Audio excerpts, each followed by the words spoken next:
Today is our first episode of 2026. You'll notice we're doing things differently this year, stripping away the music and getting right into the conversation so we can be more intentional with the things that we're creating. I'm here today with Nick Pollard, the People Displeaser. This is Nick's second time on the show, and his first episode is actually one of our most downloaded to date.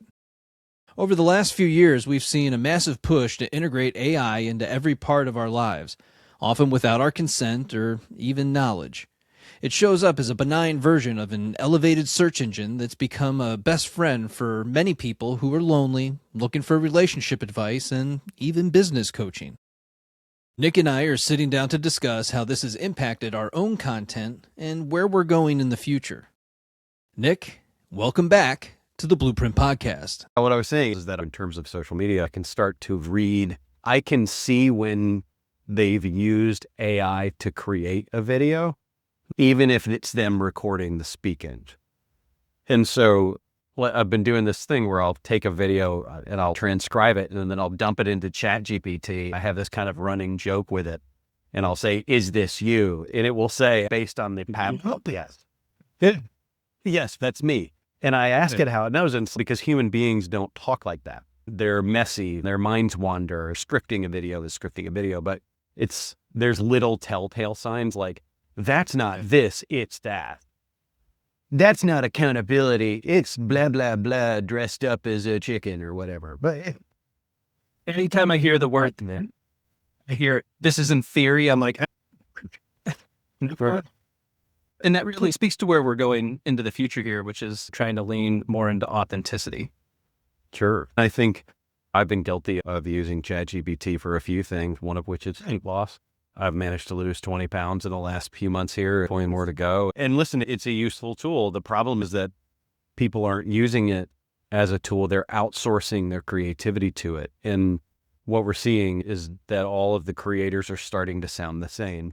And all the videos, especially the AI created ones, even the ones that are like videos that AI made, are all starting to look the same. And I think it's sad that the social media platforms are losing the social component, that it's no longer social media, it's AI. Have you seen like the channeled messages of the supermoon and whatever, and it's some dude with an English voice saying, "This supermoon is going to be your month if you take these actions." And it's people actually used to write those, and now you can even hear it inside of those. And I like them just because a lot of times they're motivational. It's good to hear a supportive or kind word, but it makes you feel good for a minute and you move on. But now it's gotten to where you can't even listen to the first 30 seconds because you identify it immediately as being AI. And I could just do that myself. I don't want to listen to. I think it's real sad to see how it's all unfolding has been it's just ugly. And the problem with AI isn't that I know I sound like an old man. This new technology is of the devil. But the thing that scares me, I think, about AI is how little humanity is left. It's already been slaughtered in its own right over the last 15 years with social media. And it's just a shame that people can't just create from the heart anymore, that it's got to be some belched out bullshit. And the other thing about, very specifically to the chats, is they'll give you an answer, whether it's right or not. And so a lot of people are not reading anymore, and a lot of people aren't studying anymore. And I think we're getting dumber. Literacy is down. And I asked ChatGPT the other day, said, "Tell me about Carl Jung and what he had to say about empathy," or empaths. I'm sorry, it was empaths in quotes. And if you've watched my channel, you know that I take pot shots at that stupid fucking title all the time. And it was like, Carl Jung said all of these things about the empaths. And I went, except for Carl Jung in his entire canon of literature never used the word empaths. And so I challenged it and it goes, "You're right to catch you." And I'm like, so you're talking with certainty about something that you don't even know as artificial intelligence, and then other people are out there regurgitating it. The term empath was created in 1957 by an author in science fiction media. It was then used again in Star Trek in 1972. I am trust. I don't suspect that Carl Jung was sitting around going, "Woo, impacts." It just doesn't strike me as his modality. So it's just, I don't know. I think it's a sad state that we live in, where everybody's just going to imright.com and play. I've now taken to the other thing, and I'm doing it, you'll probably love, is when somebody writes me a dissertation about how I'm wrong, I plug it into AI.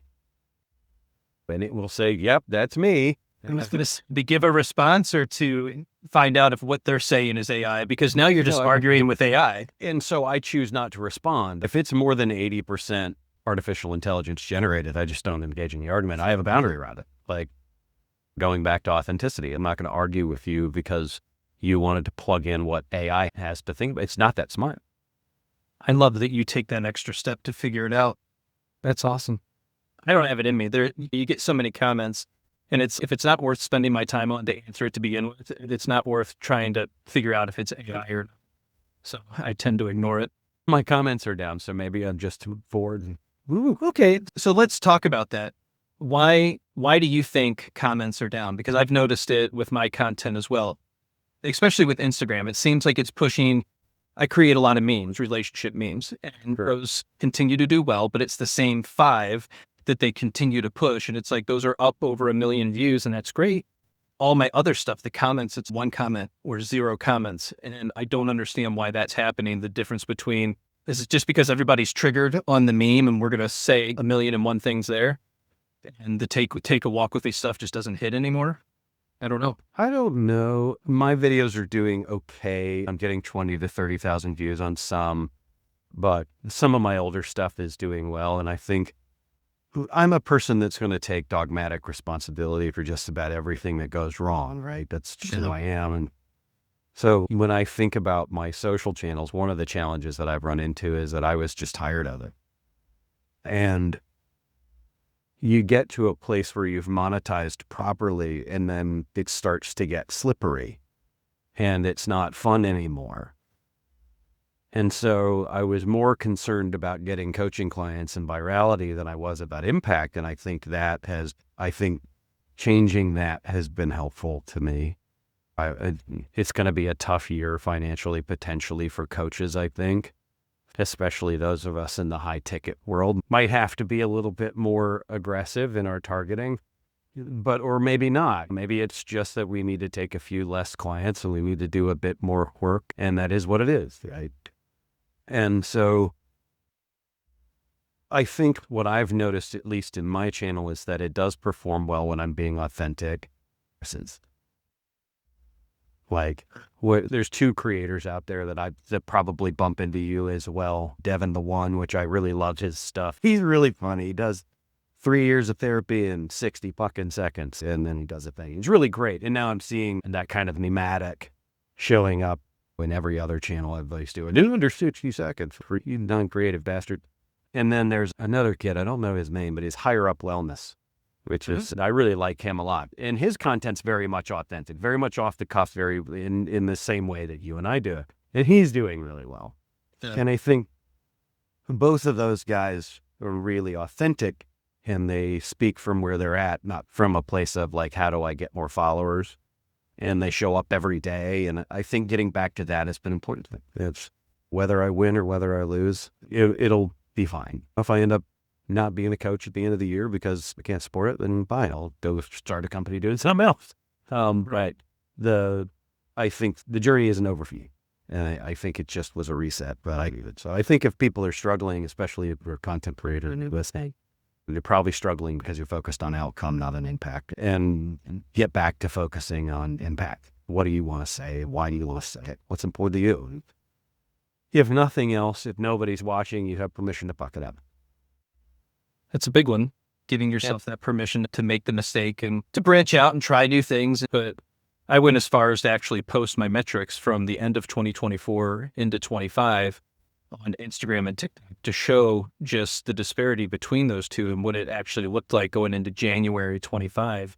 I was doing well, millions of views on TikTok, things are going good, getting coaching clients, everything's great. January 19th happens, and I know all the social media people love to say, oh, it's just because you create shit content. If you look at the way it was going, and then there's this abrupt stop after that, you have to take into consideration. January 19th, what's the significance of that day?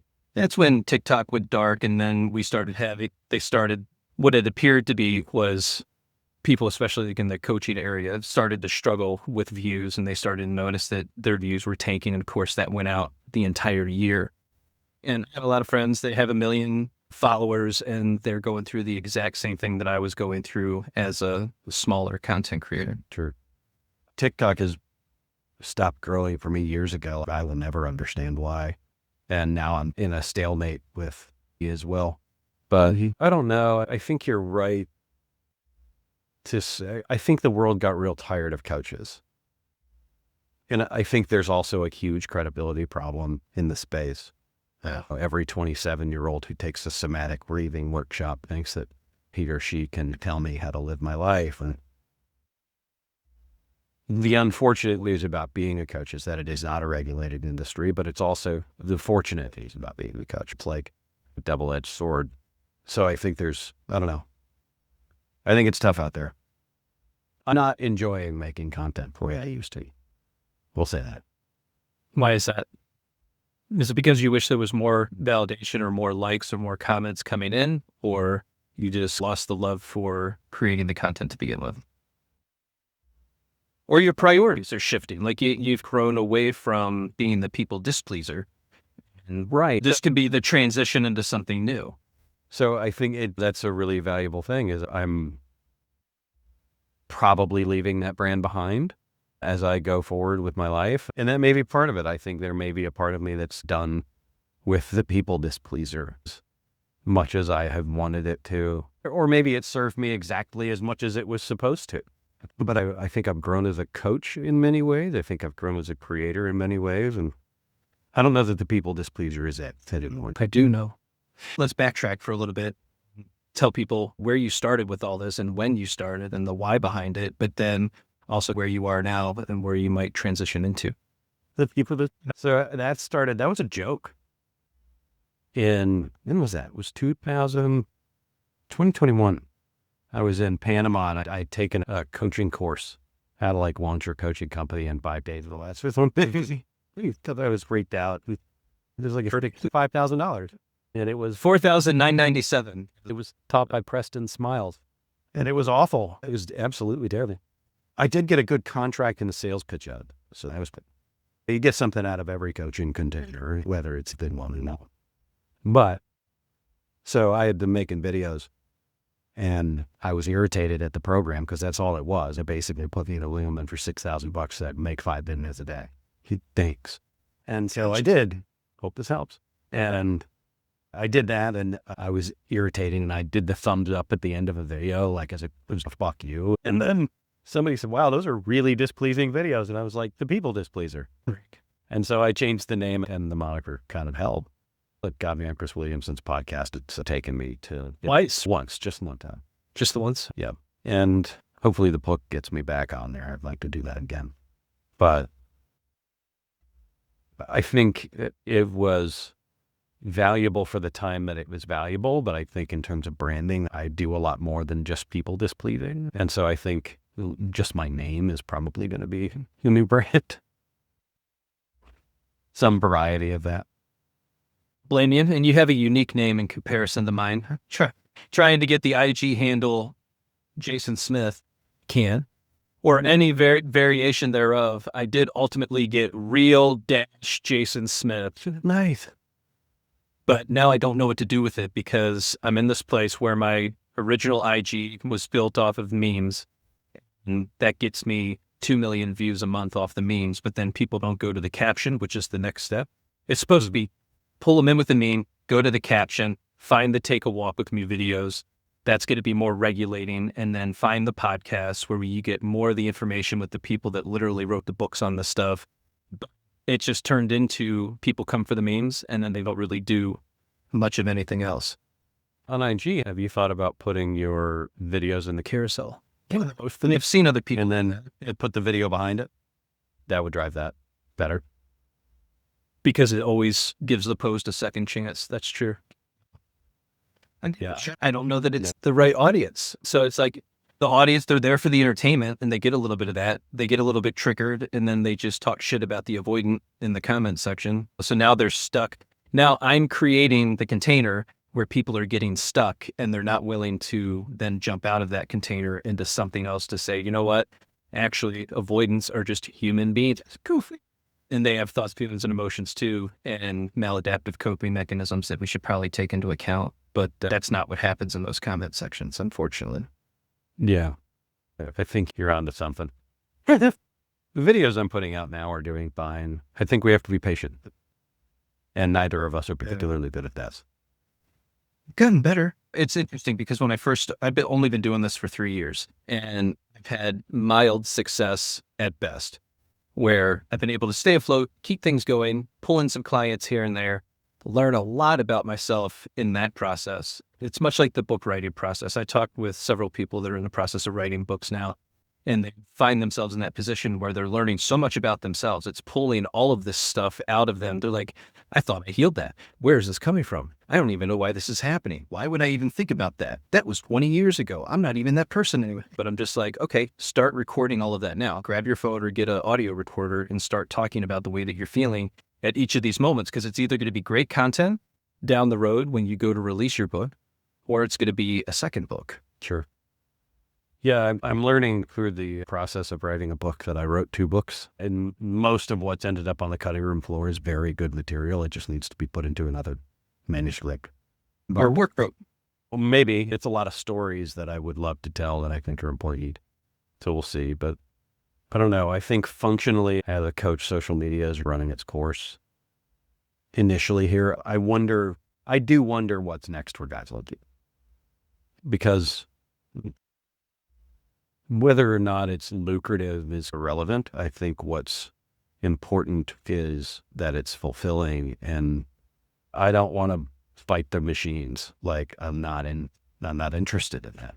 And so I wonder, and Gary Vee talks about this a lot recently, is he thinks there's going to be more money in unplugging than there is being plugged in. And I wonder if there's not something to that. Is maybe it's time to start doing workshops where there are no phones. Maybe there's room to do other things. Yeah. It's exactly why I just gave a course away for free, the 21-day Love and Abundance Challenge on YouTube. I just couldn't put all the videos because some of it's not YouTube appropriate, but 18 of the 21 videos made it to YouTube. And I just figured, you know what? People really just want everything for free, or they're going to go to ChatGPT for everything. Maybe this can make some additional money through YouTube. Not that I make much off of that channel to begin with, but get it moving, get it doing something, and maybe it can just become part of the funnel that people find that and they're like, oh, I'd much rather have an ad-free experience. Can I get this without the ads? You absolutely can. And so I bundled everything else that I have into a little unique bundle for $197. So you can get 3 courses, including that one ad-free experience, and at least you get to test drive it before you actually get inside. And then once you get inside, down below is under all the videos is I call it the video workbook for your soul. So there's all this information that gets you the integration questions and stuff like that. So is that the way? I don't know. But we'll find out. I've put a lot of work into recently, like Kajabi and like these ways of doing things, right? And I'm getting to a place that I'm not sure how much I give a shit. Like, I enjoy my one-on-one clients. If I did 25 of those a year, I'd be perfectly happy with that. I don't know. I'm asking myself a lot these days. What am I battling? What am I really trying to accomplish? Like, what's the point? And if I do 6 new clients every quarter and I have a pretty happy life, do I care about doing courses? I don't think I'll ever do another course ever again.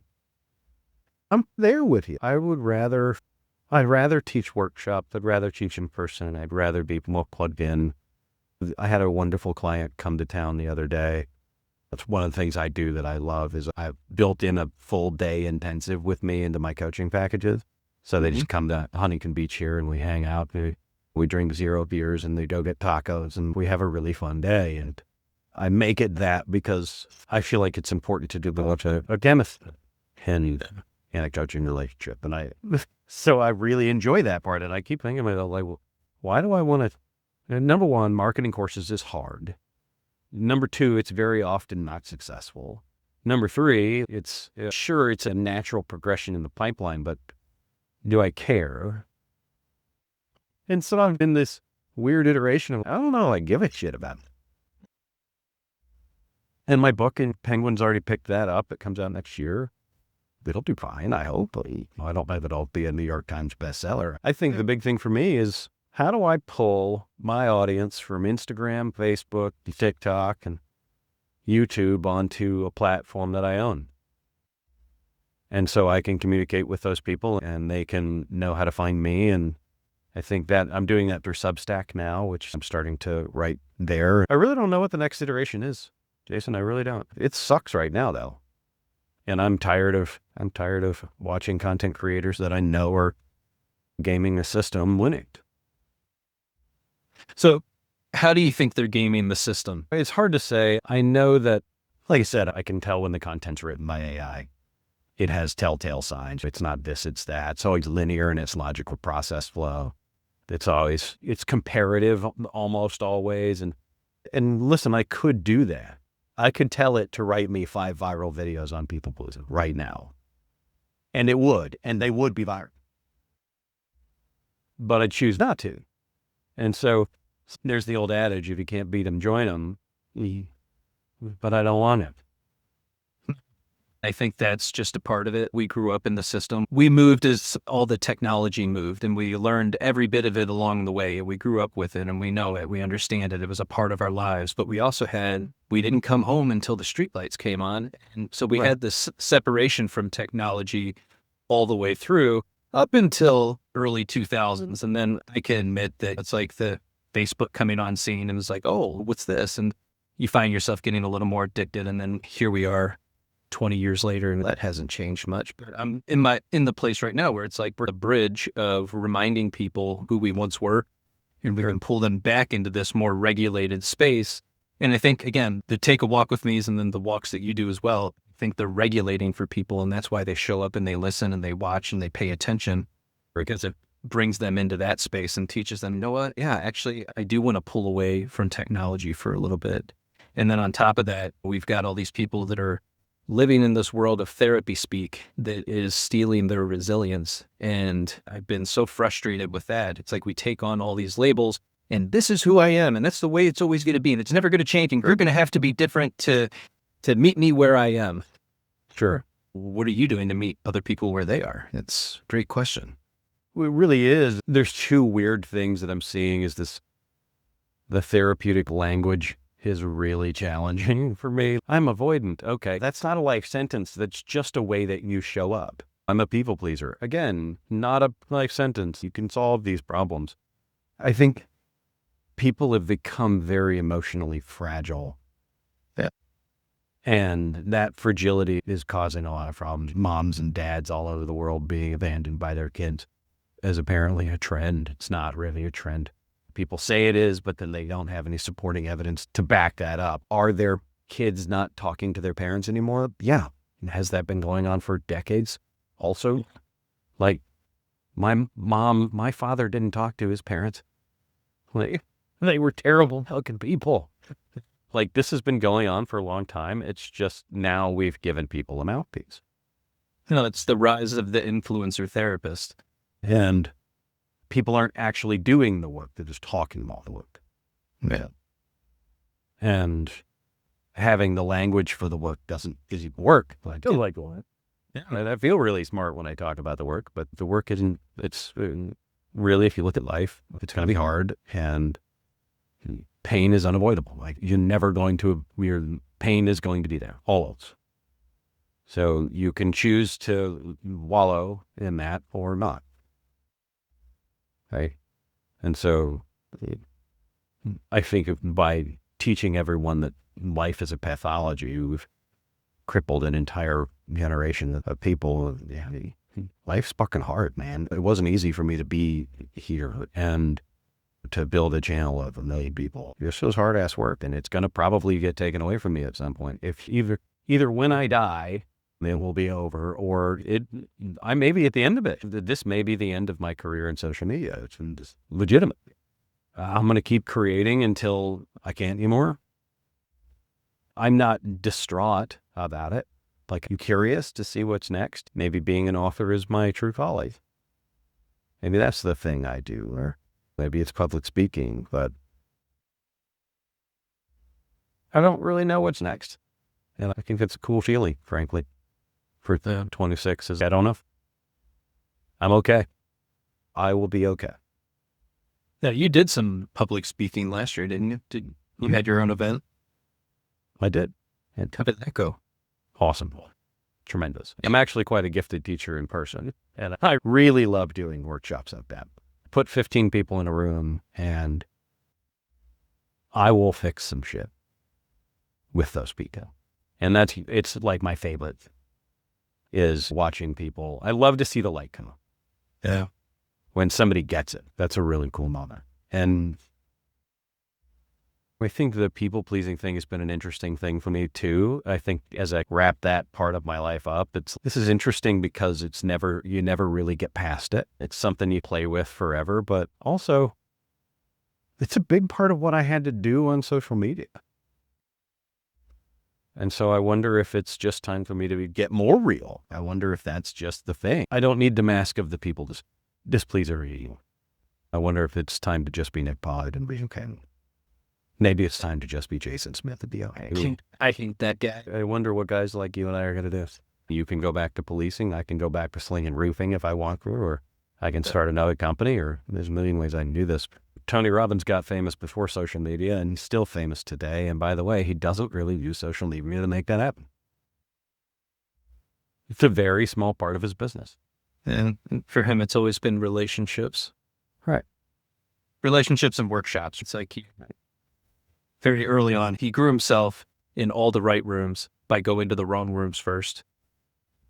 And then he just became this amazing individual that's been able to reach millions of people through the lifetime of his career. And I think a lot of us, we do aspire to even have just a small percentage of that, where what we put out into the world has influenced people or impacted their lives in a way that has improved them in some way, shape, or form.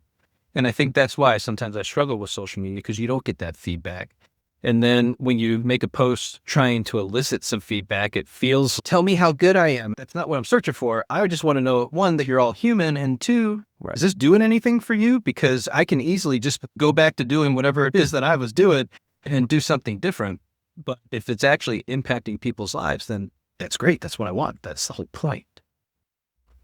I know I have more impact than I know about, because people email me all the time. I get the random message in my DMs from time to time, like, hey man, you saved my life. And so I think it's taking part in those and believing them, which can be very challenging. And especially in our world, when we're in a sea of people telling us we're pieces of shit, to hear the one positive voice can be really challenging. That one positive voice is always there. It always has been. And so I would say, listen for that. I think what's up next, and again, I have a lot of friends that are both therapists and authors, or just authors, and we talk a lot about this because they're struggling in the same way. They don't know what to do. Their channels aren't growing in the way that they want them to. And even Instagram Adam, whatever his last name is, the CEO, he was like, AI slop is no more. We want authenticity. And it's okay, dude, then push my content out, bro. We can literally see the statistics, the amount of unfollows weekly, and then it's just not climbing like it used to. How do you gain favor back in the algorithm to get that stuff pushed? And I just took the back seat, and I'm like, you know what? I'm done with Instagram, pretty much done with TikTok and Facebook. I'll still post, I'll still put some things out, but I'm going to put everything into YouTube and try to create as much content there as I can. Shorts they do pretty good.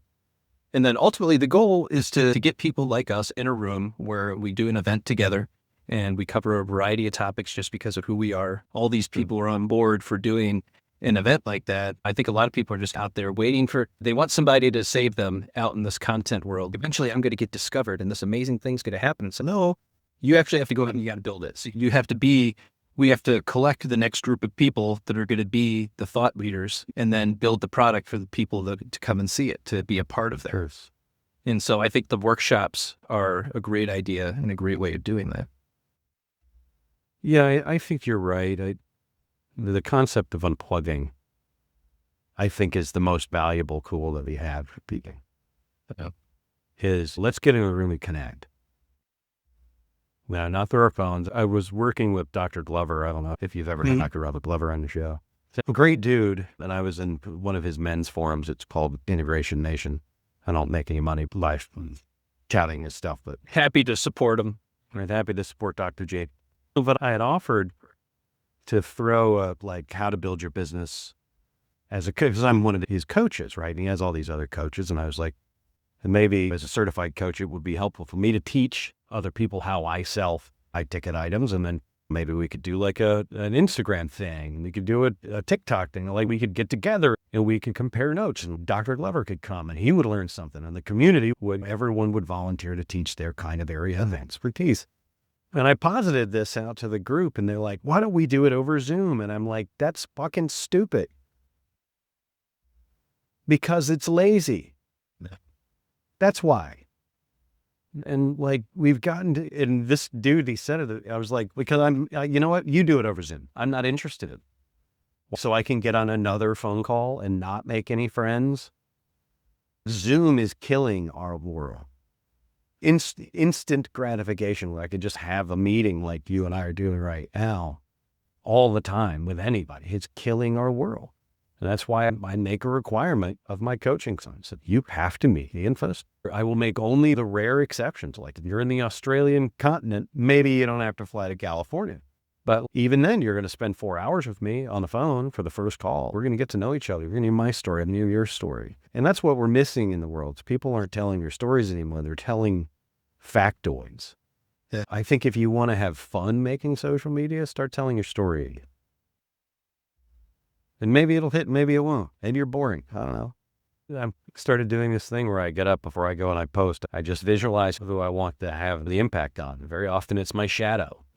I visualize my shadow. I see it. I'm like, oh, you're feeling some kind of way today. Let's talk about that. And I don't know. I think if you can figure out a way to get people to come to a place and actually be together, I think that's the $1 million problem to solve. Facebook is the place where people ask for something like that. And they're like, can we do a real life take a walk with me?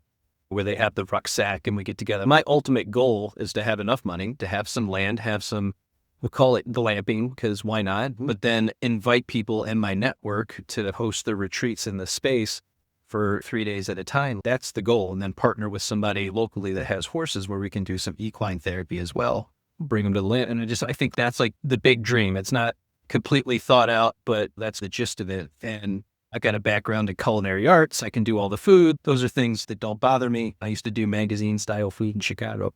And so people would not go hungry. They would enjoy themselves while working on some traumatic things. And again, just finding who they really are again.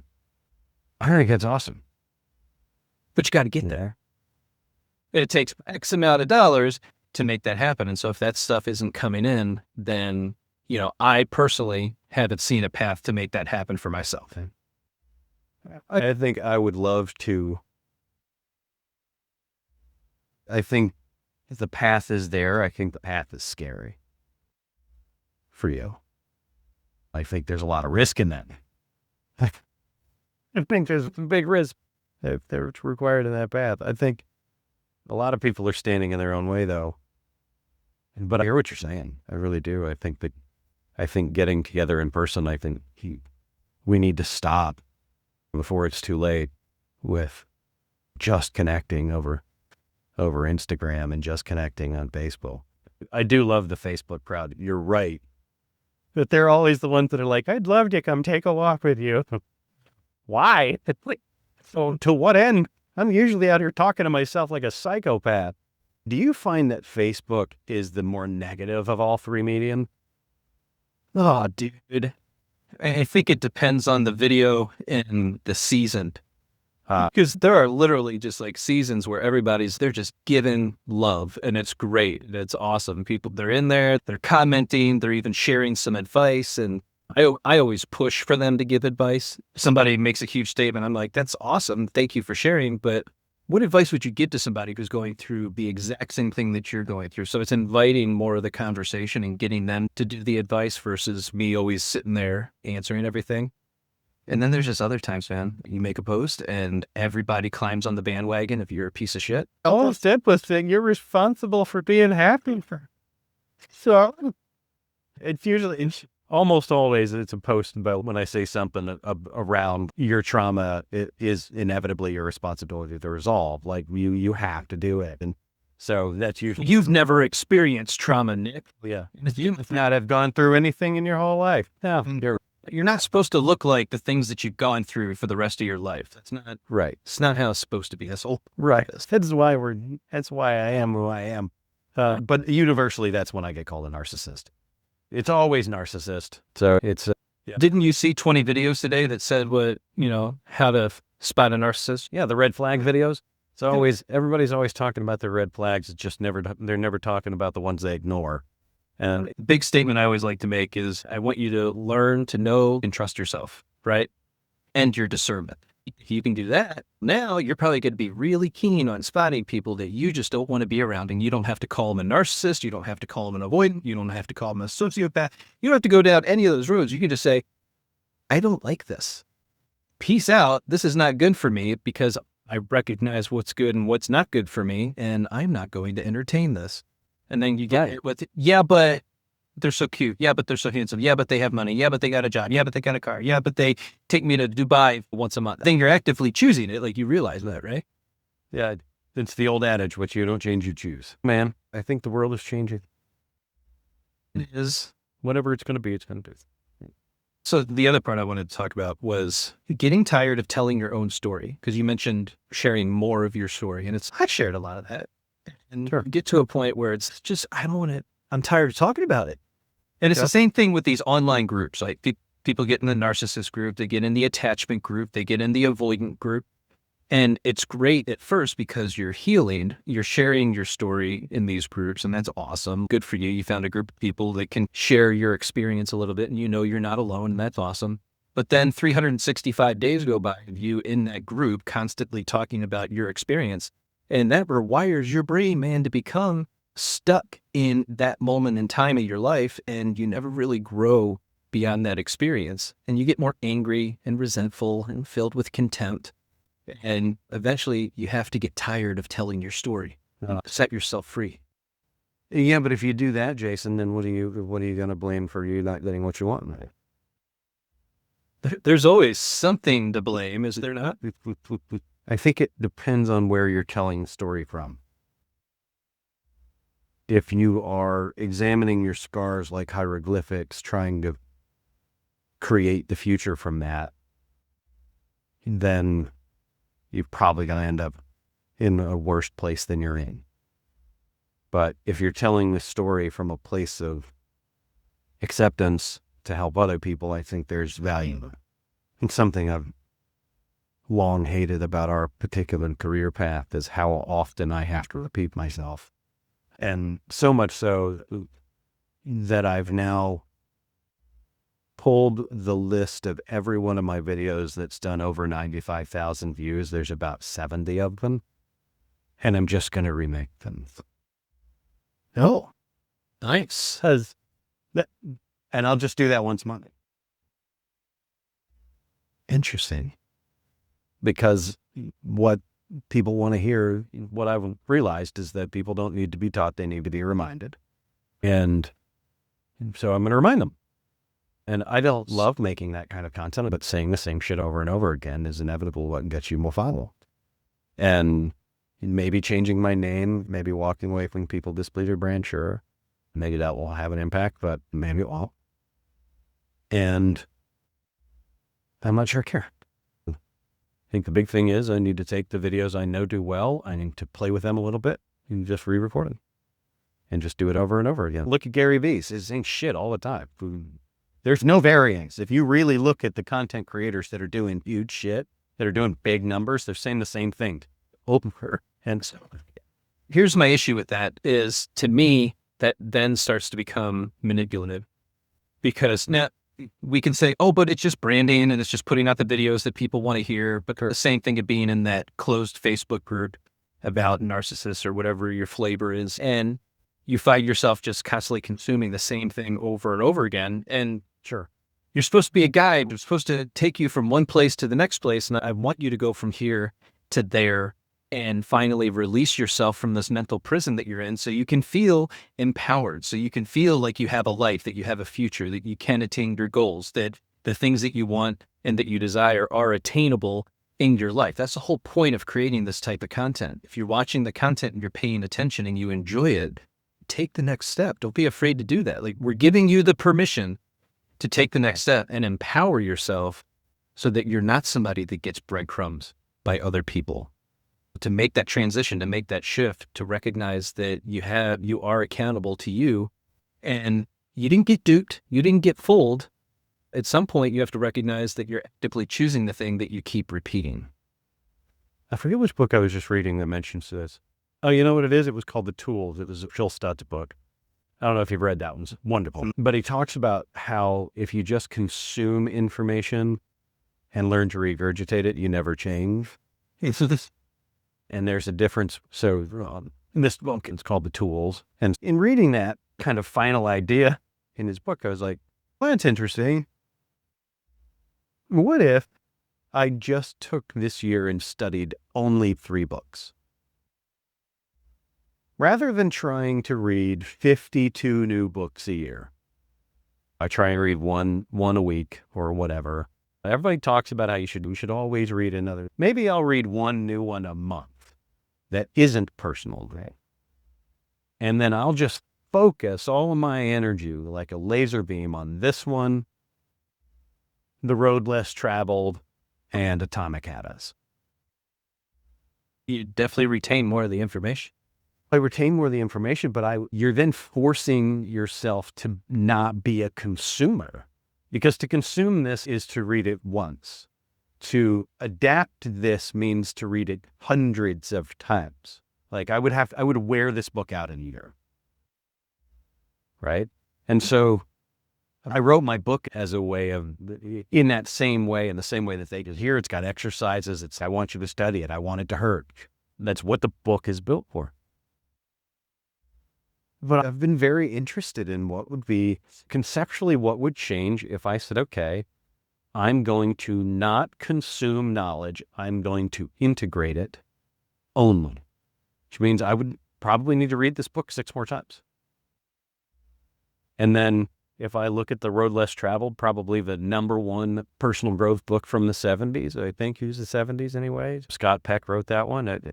What if I stopped trying to be such an intellectual thinker and started to be the master of integration rather than consumption?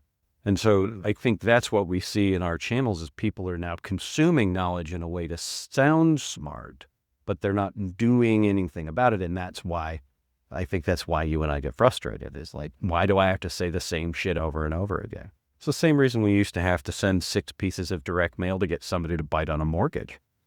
Because people don't need to be taught the mortgages are there. They need to be reminded. Yeah. Well, that's true.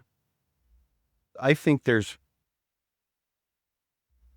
a fun new way to be is what I'm looking for as a result of this change in the algorithms. And I don't care what's his face, Instagram Joe, or what's his name? Adam Mazzari. I don't care what Adam has to say. That algorithm is built to keep people afraid and in an echo chamber. I'm sure you are, Adam. I bet that's true. You're going to stop looking for attention. That's what you're telling me. You're going to deprioritize attention for a platform whose whole monetary value is attention. Again, they always focus on the attention piece, but my videos are often over 3 minutes. So if you're over 3 minutes, they're not going to push you on the explore page. And it tells you before you post it. And I'm like, okay, just post. Just show it to the 95,000 people that you say that I have, which it brings me back to the bot conversation. And this is just my theory. I wonder how many of the bots actually belong to the meta platforms and Instagram. Like they build your following during a phase and time period, because I see so many get cleared out on a regular basis and it's thousands. Like I'll get close to 100,000. I'm like, I'm finally going to do it after 3 years. And then it just clears out like 3,000 of them. I'm like, okay, I guess not. And I've never bought followers. I don't buy engagement. I've never participated. Like We all get those messages. We work with so-and-so and we'll get you organic growth on your account. Yeah. Sure. Yeah, and I like the new podcast emails that I get. Do you want to go on Chelsea Handler's podcast? Email I'm a dipshit at Gmail. Like, I'm sure that's, yeah. No, yeah. I don't know. Would you ever pay to go on a podcast? I've been offered that, but what was that kid's name? Sean. Digital Social Hour. Yeah. He offered to have me on for $6,000, and I told him to pound sand. I'm going to pay $10K for me. Was it? Man, Digital Social Hour. I'm not going to spend 10 grand to come have a conversation with you.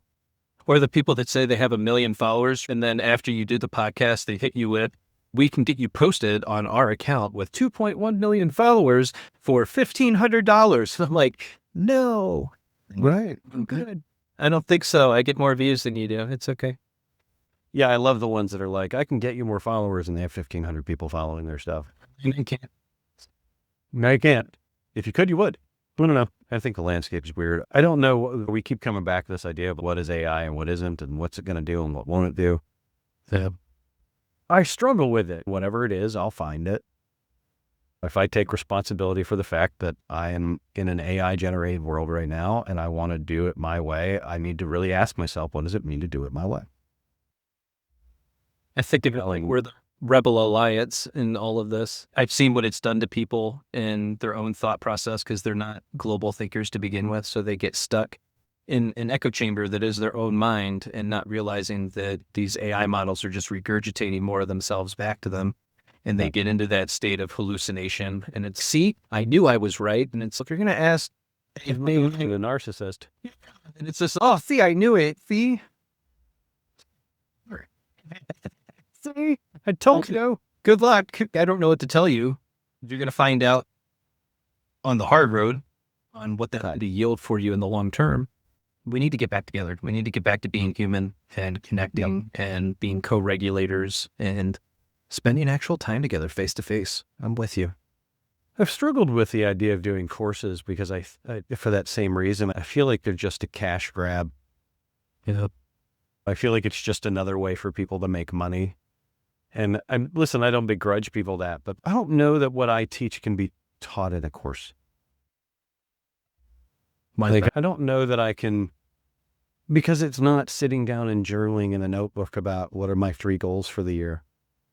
I've long suspected that the coaching and personal development world it's a $1 billion business. And it's built like our medicine system. It's not there to help you grow. It's there to keep you in swings. And so I thought about, is there room to even do a documentary around people that have blown their lives up following fucking gurus? We love to watch Tony Robbins speak. Outside of the people that were already rich when they got in front of him, has anyone actually become very successful as a result of working with Tony? Or going to one of his Date with Destiny? They're like, has anybody, do you come out of there with actual ability, or do you just come out of there having consumed 4 days of essentially Person growth? That's good. I like that. I mean, it's the same. If you look at how they do it, I watched his video, Not a Guru, or Not Your Guru. And I'm like, they're jumping up, like they get them all revved up and they're singing. This is what they do at church. It's like they get you all pumped up and you sing songs and then you're praising the Lord, and then they sit down and they give you an inspired message, or they tell you to give them more money, and then whatever it is for that day. And then you get up and you sing a takeaway song, and then it's church. And I wonder if anybody's ever walked out of there and done something real special. Really special. I don't know. We both watched it, and we've been doing something I think is pretty special. Sure. I just wonder if I've thought about it for a long time. I've even made videos about it. That the personal growth industry is absolutely robbing people blind, because they tell you that the secret to better habits is hidden in the next book. And my book addresses that very specifically. I take a pot shot to personal growth in my book, which is to say they keep selling you shit and telling you that the results are behind the next title, but it's not. It's behind the next action you take. Yeah. And that's why I think pick a book and do it for 1 year. I'm going to do one book for 1 year. I'm going to read it over and over. And this is a really good one. It'll probably change my life totally. If this podcast episode goes viral, Dr. Phil Stutz, I'm looking to meet you. Maybe you study Beyond Order or Good to Great, or maybe you study any number of the wonderful pieces of literature that already exist on the ideas of how to make your life better. And then if that works, like if you find somebody that resonates with you, why aren't you doing more of that? The guy who wrote, and by the way, if you've not read it, The Body Keeps the Score is a marvelous book. Yeah. Wildly misquoted, by the way. Like most people have never read that title. I can tell you 1,000 times I've heard people say, The Body Keeps the Score. And I know they've never read that book now that I've read that book. Because I used to shit all over it and I'd never read it. I see this a lot, by the way, with the therapists and Mel Robbins. Man. Ooh, she's getting the heat. Both my books got a lot of scrutiny recently. I think Bessel van der Kolk got shit on because he said some pretty awful things in a workshop he did about it was pretty anti-Semitic. A lot of his book is anecdotal in terms of his client experiences. So there wasn't a lot of true research within that text. Mm-hmm. But I agree with him in a lot of ways because his philosophy on trauma is very much Adlerian, which is, okay, so it happened. And maybe the body is keeping the score, but if that's true, you still decide whether or not you have a goalie. You decide, right? Like you decide the point system. So if the body keeps the score and you're in charge of points,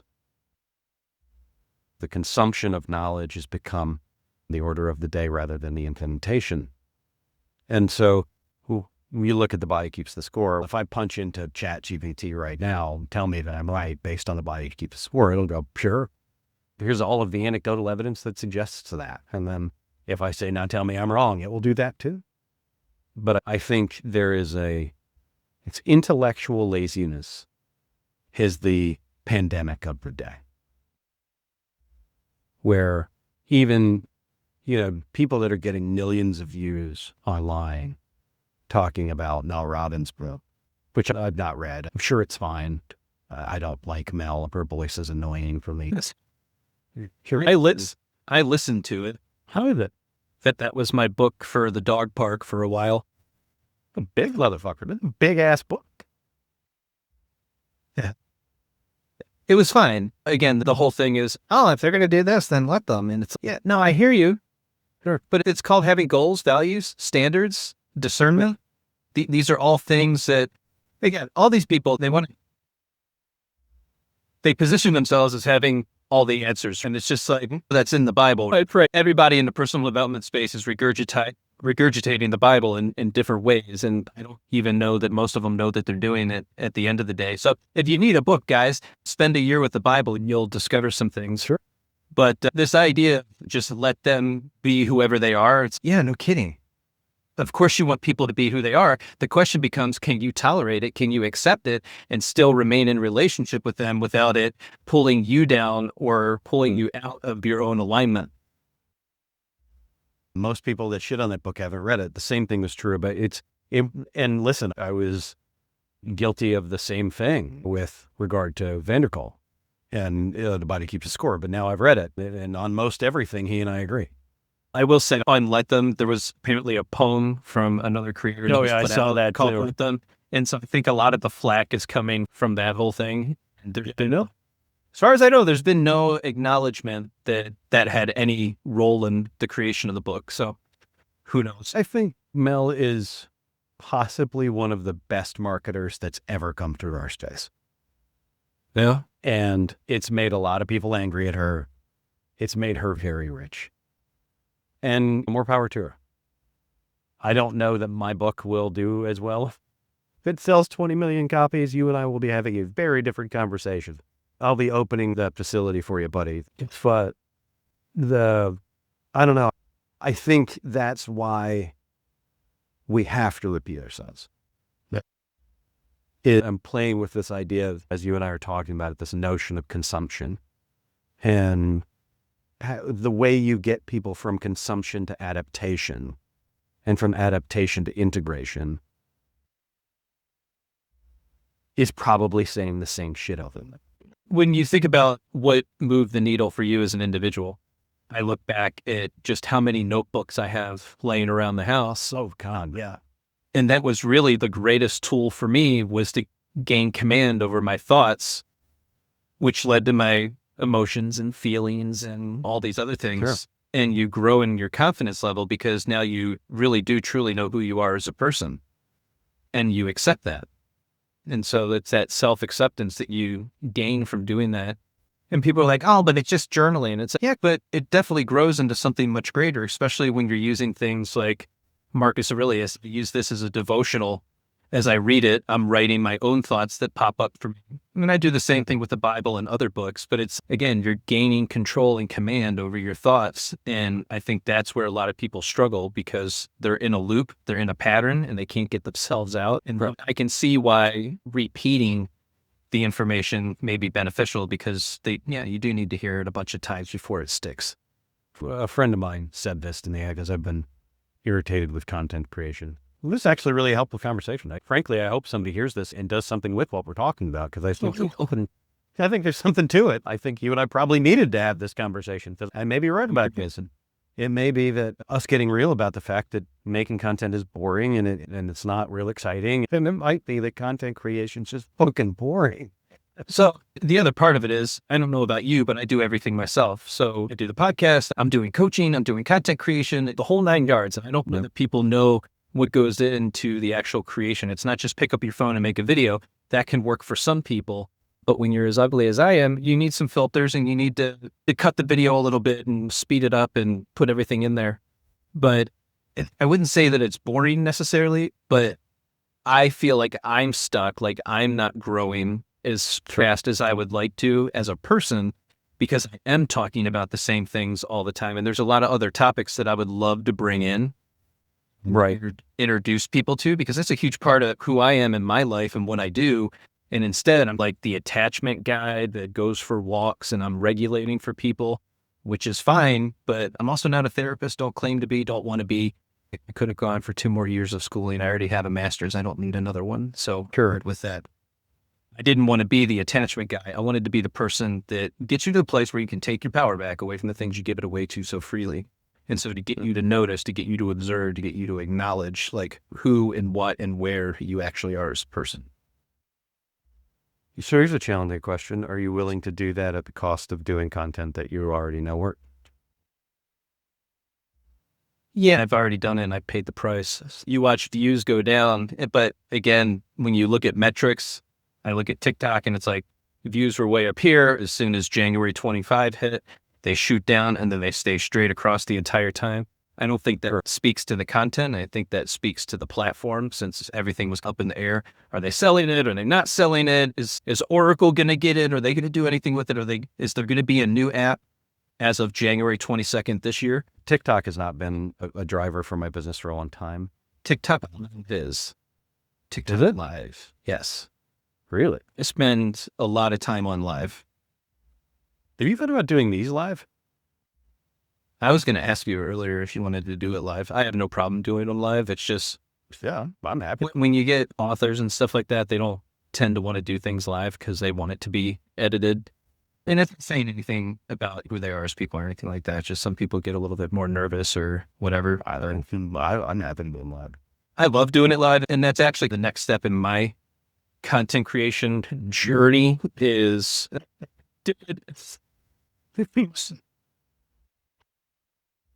Journey. God damn it, I'm tired of being on this journey. Everything's a journey. Going live more on YouTube and having that be more like a call-in session. So what Dr. John Delanoy do. I've thought about doing that too, doing like a call-in show. I don't know how that would work. No, you could do it through Riverside. Oh, really? We could try it out together and see if you like it. We can just do it in tandem for a little bit. That'd be fun. I've been trying to get people.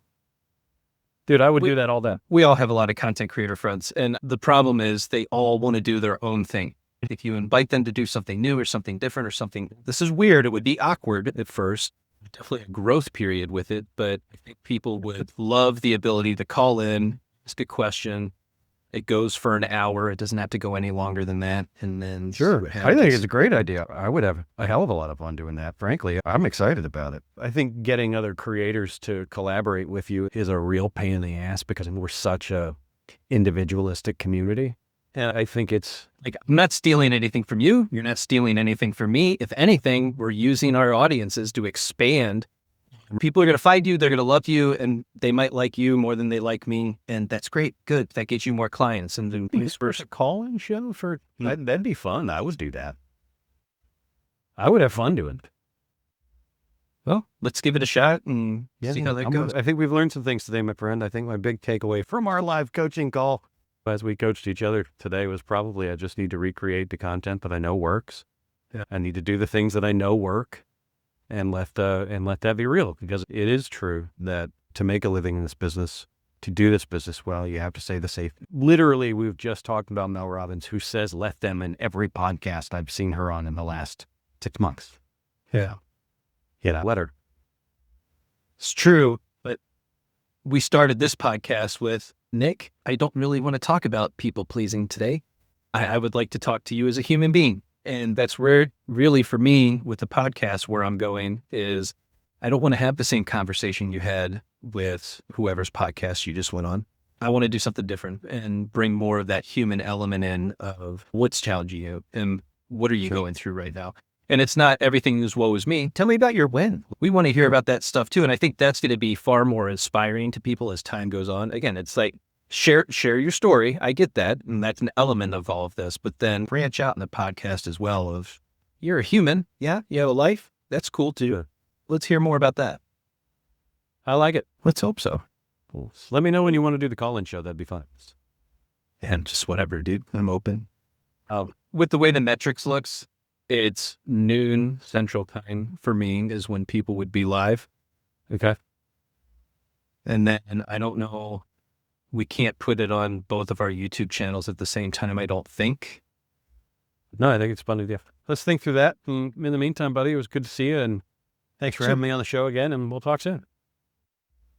Okay. I imagine if Riverside does it, it's just, they probably have a phone number for it. Is that the deal? Yeah. Okay.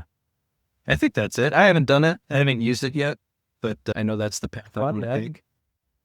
I would definitely play with that. So I have 11,000 subscribers. When I go live, you might get like 10 of those 11,000. Sure. That's just the nature of YouTube right now. Cause it's not, I don't think they get alerts that like, hey, Jason's live, like on TikTok where you go live and you'll get a couple hundred people in there. And Sure. so what I do is I go live via TikTok and YouTube at the same time, but YouTube is through Riverside that then has the call-in feature. So I have to purchase the call-in feature. I haven't done it yet, but if we're actually going to do it, then I'll purchase it and make it happen. I'll let you know. Great. Maybe we can do one next week or something. I would love that. Sounds like fun. All right, brother. I got to run. I'll talk to you soon. Yep. Later.